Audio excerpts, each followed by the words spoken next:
Bonjour, je m'appelle Carmen et aujourd'hui je vous introduis le sujet grammatical qui est en rapport avec le passé composé. En français, vous avez deux phrases d'exemple avec un passé composé. Je suis allée au supermarché et j'ai acheté beaucoup de choses. Et la première phrase est introduite avec le verbe être, la deuxième avec le verbe avoir. En español tenemos dos ejemplos de frases con pretérito perfecto. Yo he ido, nosotros hemos comido. Vemos que en español utilizamos el verbo haber como auxiliar. En francés, la formación del pretérito perfecto exige dos auxiliares, être et avoir. Je reviens au français.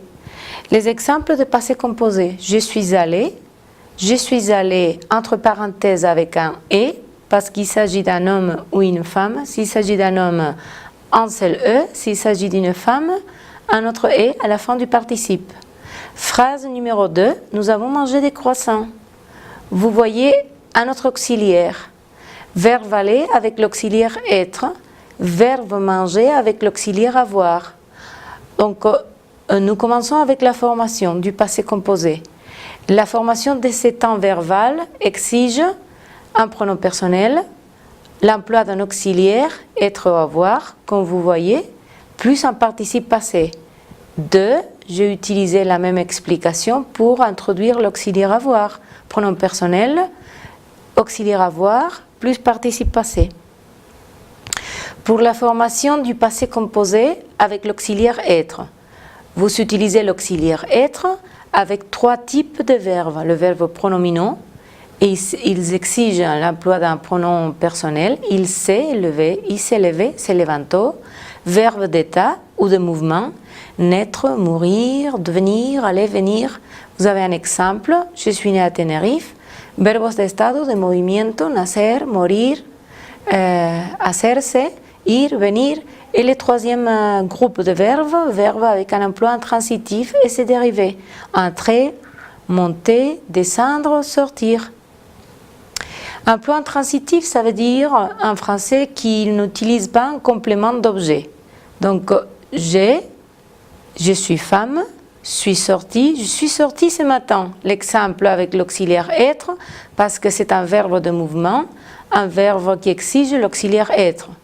Nous commençons avec l'explication qui est en rapport avec l'accord du participe passé. Le participe passé s'accorde avec le sujet s'il est conjugué avec l'auxiliaire être, comme vous voyez dans la phrase d'exemple.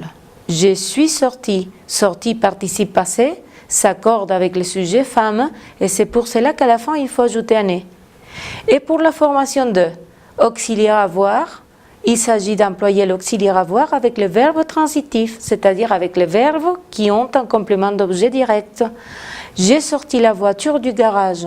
Qu'est-ce que j'ai sorti du garage? La voiture.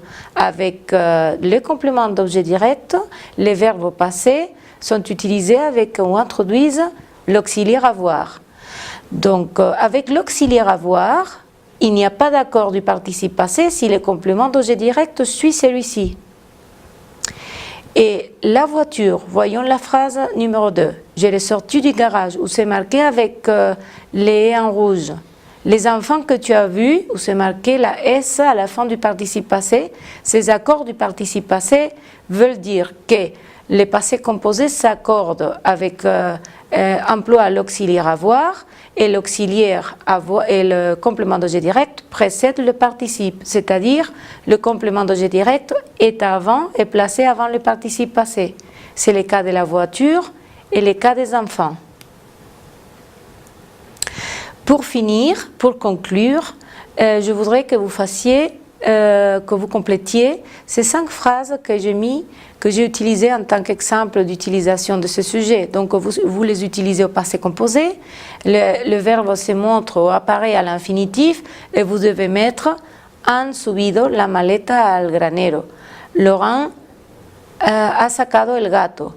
El padre de Lisa ha venido a la escuela.